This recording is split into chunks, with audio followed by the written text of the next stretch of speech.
Welcome to this session about our latest Akeneo's platform enhancements. My name is Antoine. I lead product and engineering for our developer experience and app ecosystem. And I'm Stan Klebbers, Solution Engineering Director, EMEA North. So I'm very happy to demonstrate these very exciting features to you today. So you should listen to that guy, not me. All right, before we dive into the latest enhancements, we wanted to take a step back and maybe share a bit with you why we've invested in this platform enhancements since 2024, continuing to do that in 2025, and that's going to be an ongoing investment for us. Hopefully that will confirm why you're here, why you care about this, and why you want to learn more. All right. This, in our mind, is a good illustration of the problem we are trying to solve.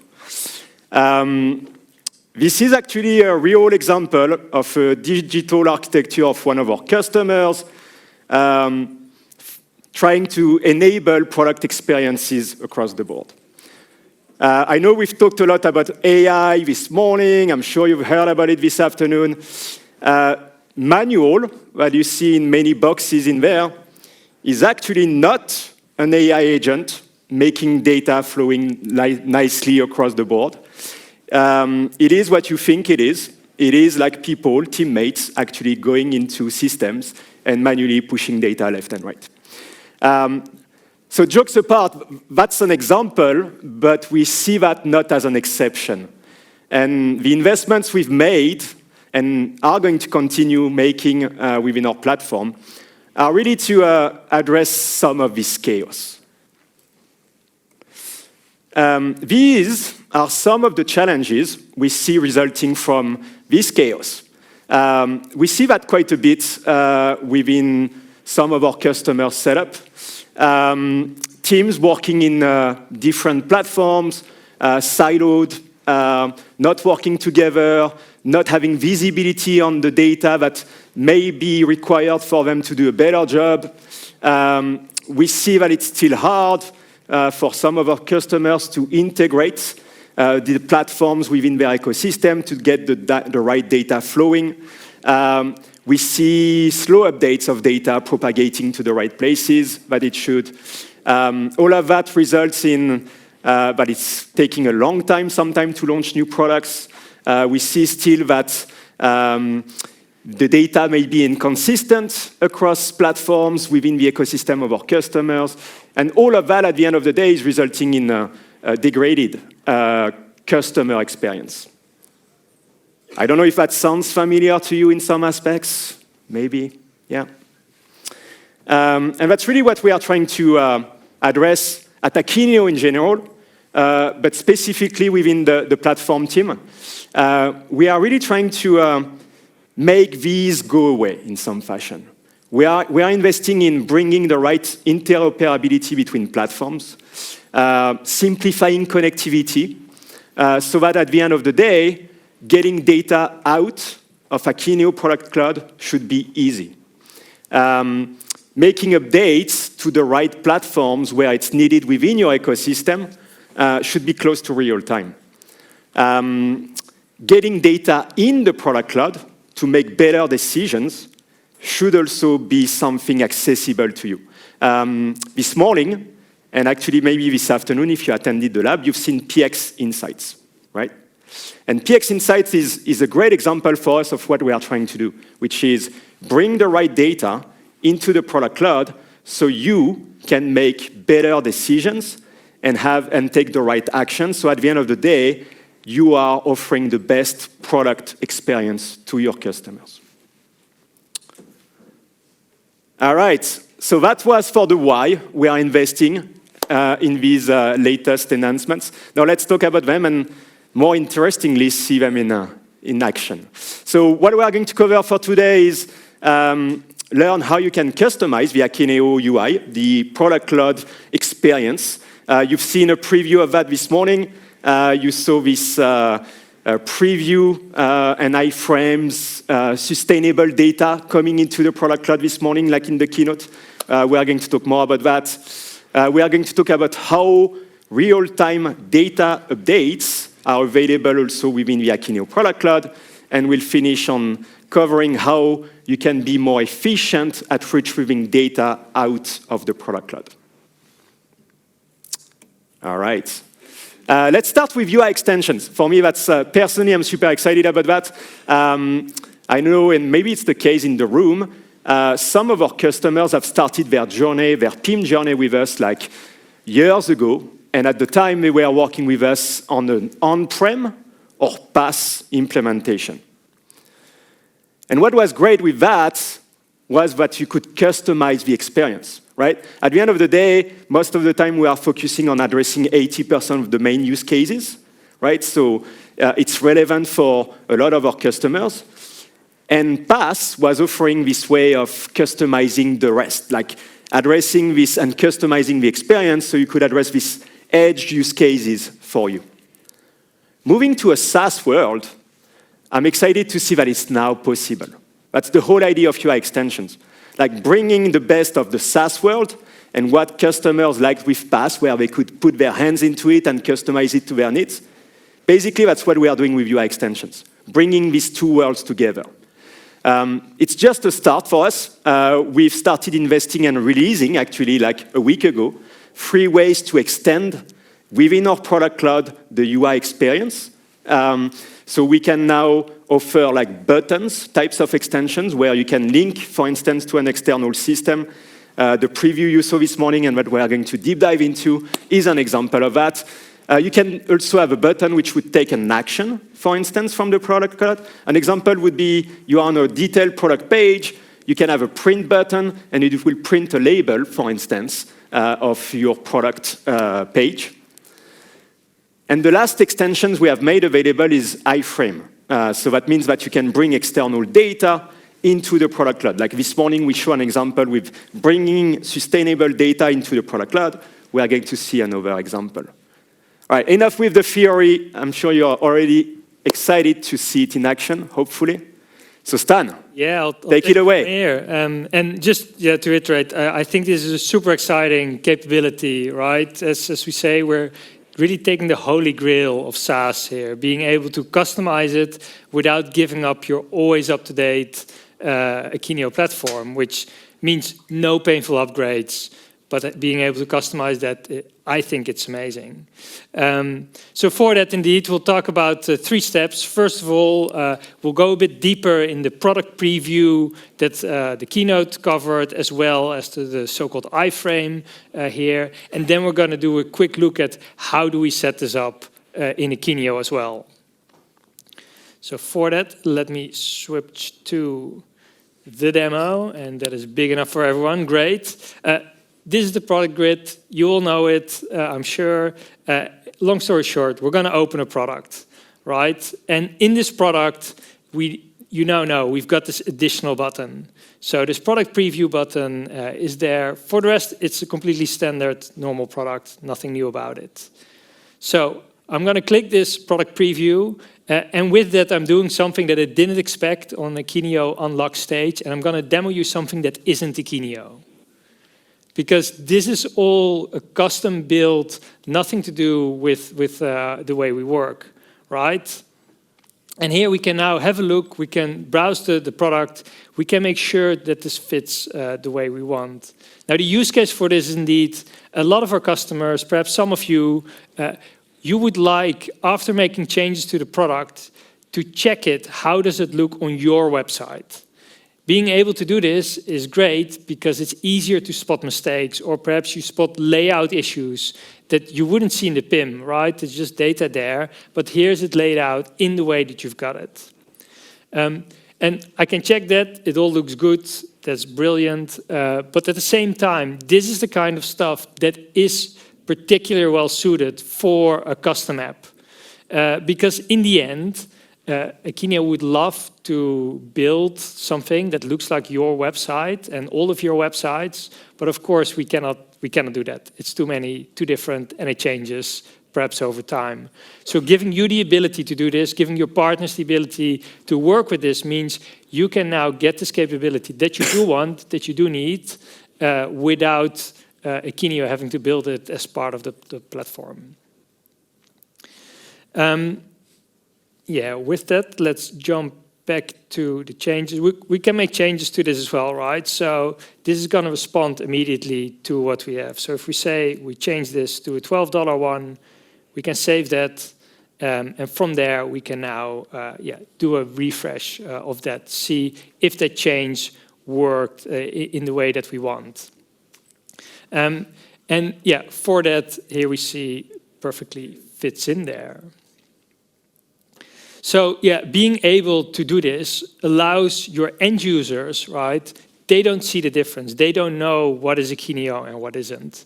And with that, their flow isn't interrupted. They don't need to learn multiple tools, and they can use the interactive the intuitive feel of Akeneo all around. And maybe we can, that's a real customer use case here, right? So Stan is showing you an example with this invented brand that we used for our demo. But actually, we have a handful of customers already, where some of the teams internally were not comfortable kind of pushing the button without understanding what was going to happen after. And that's really this preview is what it gives them, a bit of certainty in terms of what is going to be the end user experience when it comes to interacting with the product on their web site.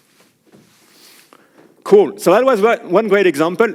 If I wanted to see, for instance, if these products, before they go live, have inventory available, could we do that as well?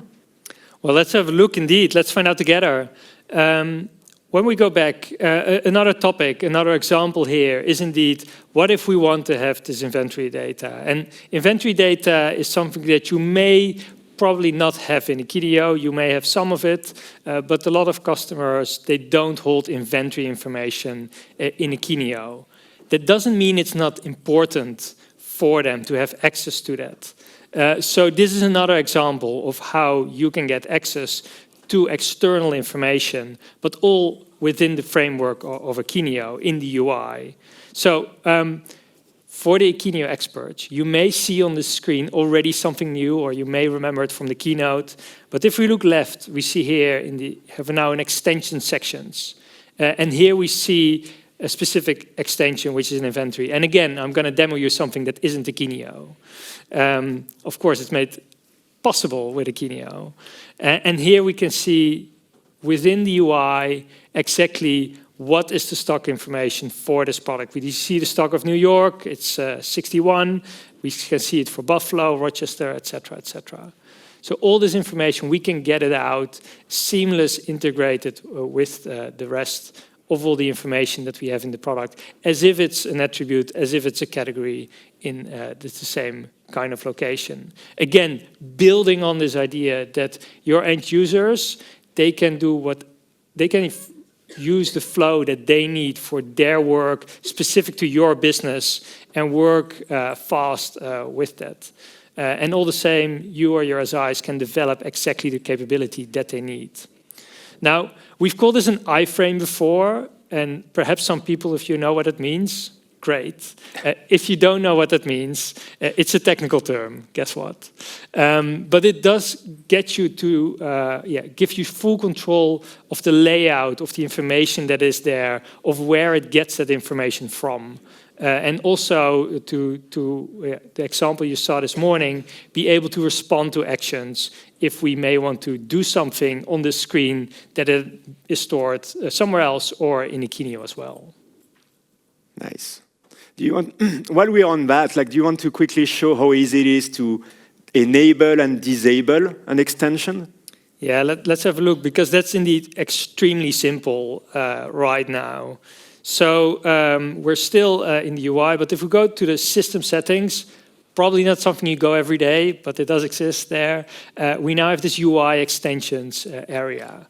So going there, we can see, hey, we've got 2 custom apps in the UI active and available here. And if we like, we can disable or enable it. Now, more management features are coming in the UI, and the reason that it's coming in the UI is because we have applied the API-first approach here. So all the information, all the management of these custom UIs, extensions, is already available and via the API. I'll show that to you as well. If APIs are something that scares you, don't worry, it won't be too long. Yeah, let's have a look here, right? Here we have our API screen. It's Postman, for those who know. But pretty much what I want you to look at here, first of all, what we're going to do, we're going to say, okay, we want something for the PIM product header, right? Just as where that preview button is, that is the type of UI extension we want to make. We want to make it a simple button, keep it simple for the demo, right? And then if I click that button, I want to link them to a URL. And that is going to be exactly where you can find all the documentation about this great new feature. And then we have a label for that product as well. So from there, let's just send it. And with that, I already get confirmation, yes, this has worked for me. So going back to the PIM, here already we can see the new button has been added already. So I know it worked. It's already enabled from the call. And then if I go to the product screen, let's go to our wavelength quilt cover set and refresh that. We can now see that, the custom button has become a group. And here, quickly, we can see we have now our new added button. So this is how easy it is to add features, functionalities to the Akeneo UI, and with all the documentation available as well. Is it anyway exciting? I think it's very exciting. I think it's the holy grail, as I said. So, yeah, for us, it opens a new world for you, actually, right? It's very much like it allows us and you to benefit from the latest SaaS benefits. So at any point you have available at the all the latest feature that Akeneo is pushing to the SaaS product. But we know that one size does not fit all. And so that's a great way for us to give you also control in terms of the experience you want to give your teams who are going to work within the product cloud. So again, the best of both worlds in our mind of bringing what some of our customers like with the PaaS flexibility, bringing that flexibility into the SaaS world. And that's only a beginning. So hopefully as you, your teams, your SIs, your partners that you're working with are experimenting with that, we would love to hear from you about what are the other ways we can help you to do a better job at customizing this experience. And it's not just us trying to push this on you, of course, do use it. But it's also us, like we do eat our own dog food here, or as our French colleagues say, we drink our own champagne, which is a lot better, I think. But if you're aware with the shared catalogs module of Akeneo that we can use to share data to other teams or even external people outside of your company, we have used the Events API for that. Sorry, I said it far too soon. Why didn't you stop me? No worries. That is for the next topic. I should show the slide for that first. So that was for the UI extensions. All of that is available today. And now we are going to shift gears. Yes, this is the bit where we don't eat our own dog food. Indeed, we've got not only the UI extensions, but also other ways to get you to work faster, get development of Akeneo better. And one of the ways for that is getting the information out, right? And getting the information out, we need to do that as fast as possible as we can. And before, this was perhaps more a time thing. Every hour you check for updates, etc. But with something, with our Event API, you can get real-time updates. So a change is made in the platform, and then that change is immediately in real time fed to your downstream systems. And this is great, right? You need this because this allows you to stay competitive, right? If your competitor takes 3 hours to make a change and you can do it in a minute, then you've beaten them, right? You can be there a lot faster. This is important to get this to be done automatically as well, right? You don't want people, okay, I make this change, but now in order to make this change actually happen on the website, quickly, I need to go to another system, I need to press refresh, I need to load the data again. All those extra steps, they're kind of workarounds, but what about if we can automate them? And lastly, right, we want to improve the collaboration between teams, people working in the PIM and people working in other systems. If you're doing that, it's great if you work on the same information and not outdated information. Obviously, that's super relevant. And for that, we've got the event platform. This is something we released last summer. But it's also something you might have known or heard before. Akeneo already had our event API, but there were some limitations to that event API, both functionally and technically. So that is why we completely revamped it with a modern architecture for the event API. And now we call that the event platform. And that means that anytime you make a change in the PIM, you can get other systems to subscribe to those changes and get proactively updated about them. So you can process them and immediately act on them rather than wait until you've checked, hey, has there been an update? Has there been a scheduled data feed that may only happen once a day? And how that works is pretty much, we've got the Akeneo PIM, of course. When we make a change, when you make a change in your PIM, it will contact our event platform. And from this event platform, it can then send out messages to anyone, any system that has subscribed to that system. And yeah, get that information from that event. And because we now have updated this, it's not just, hey, this product has changed. We can also tell you, hey, this product has changed, and specifically, this is the change that has happened for that product. Cool. Anyone want to see some more API-like stuff for this? I hope so, because that's what's going to come your way. So let's jump to the API. And well, what we see here on the right, I think this is simple. You know how that looks, right? That's the screen, the PIM that you know. But on the left, this is where we've got the technical stuff. Don't worry too much about it. The only thing you need to know is here on the left, this is where the events are coming in. And actually, the change that we made earlier today, we already see it. That's this one. But going back to the PIM, we can now see, well, one of the things here, we've got the wavelength quilt cover set. It's 200 grams. I don't think that's correct. I don't quite know what the real value. Does anyone know how much is a quilt cover set? How much does it weigh? 3 kilos? All right. I see people nodding. No one weighs these when they That's do the a heavy laundry, one. do they? But that's definitely the double, right? So yeah, let's save that.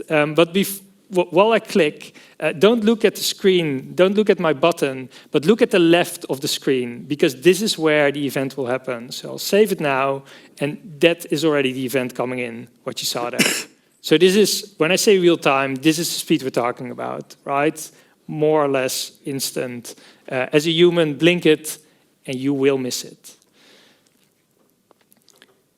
Having a look at the event itself, we can go in, and just to confirm, when we go in, we can see that we've got the section, we've got the product ID and some important API stuff, time zone or timing, timestamps, etc. But then also we've got the changes. So this is where not only can you act on, hey, this product has been updated, but you can also immediately see the change. So here we we changed from 200 to 3,000 gram, or 3 kilogram, if you want that way.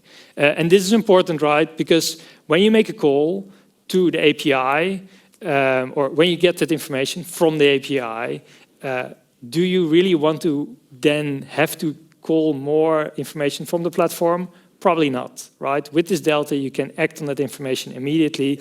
You can say, is this a change that I care about for my particular task? If it isn't, throw it away. If it is, hey, raise it, do something with it. Simple as that. And just because I was too eager to talk about it, this is where we drink our own champagne, with chat catalogs. Nice. So that was our second enhancement we wanted to cover. There's one last one. Yeah, one last one, or just I'll cover this one quickly. Just the idea of different audiences or targets for the events that we can use here, right? Think about different people in your teams, right? Like sales teams, they just need to have the latest data. With this, you make sure that whatever tool they use to look at their data, it's going to be up to date and not selling outdated products. Perhaps another case is where your legal team, once a product is ready to be sold, they want to get an update, they can approve it. And having this time as short as possible, of course, means you can get to selling it as soon as possible. And this goes for your legal team or any kind of approval step. And finally, yeah, this can go anywhere, right? We're talking about teams, we're talking about people that may need to act on information, but it can also be systems, right? Of course, your e-commerce platform, the sooner they get updates, the sooner the website is live and the product has changed on the website, and the sooner customers can buy the right information, which of course can help them raise conversion. It may also be something that reduces returns, which isn't unimportant either. E-commerce platforms, but also all your syndication tools or other internal systems, etc. They can all benefit from this rapid information. Now, for the last topic, I typically find two types of people when I say GraphQL, because this is something we've also released last year. And the two types of people are either people that have no clue what I'm talking about, or people who know exactly what I'm talking about and probably know more than me about it.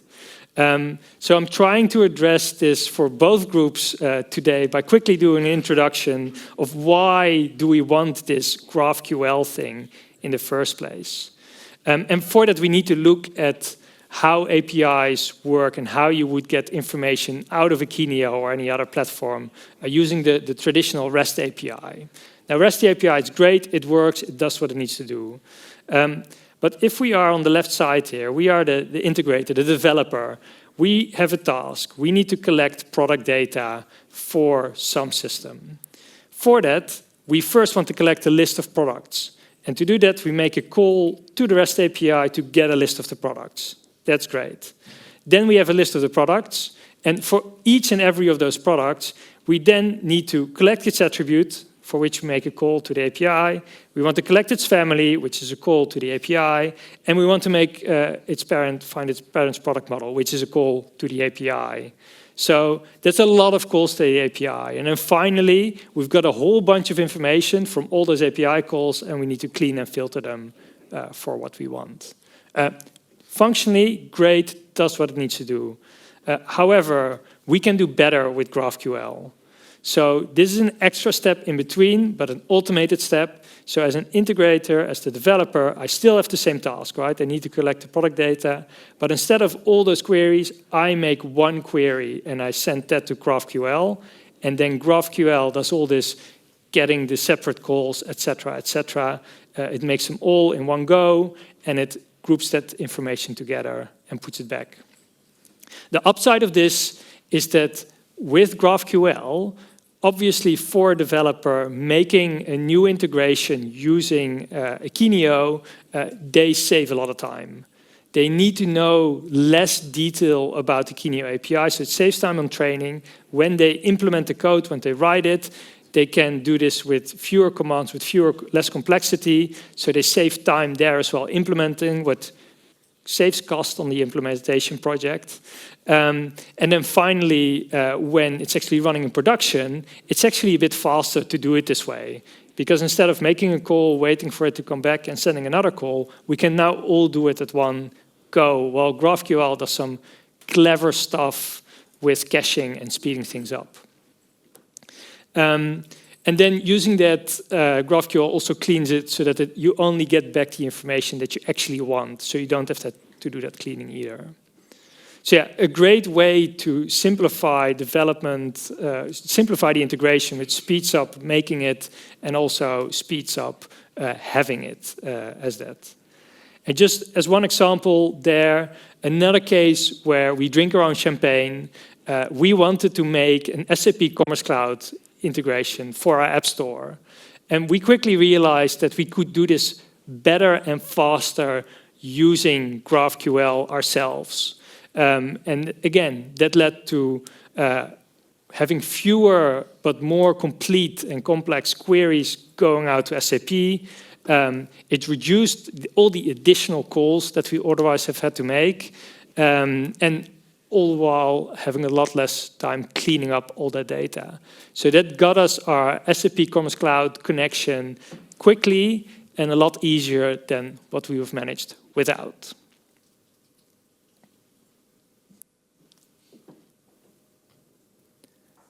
Cool. We have talked about this before. Why didn't I remove the slide? Anyway, hey, it is efficient. We've got clean results in the end. And finally, also, it's indeed scalable, right? If you want to make one connection, one integration, doing it the old way is fine. Still, this can be a bit faster. But if you have multiple connections, this really builds up on each other and speeds up your processes tremendously. Nice. For the 3 topics, right, do you have any questions for us? All right. There's one in the back.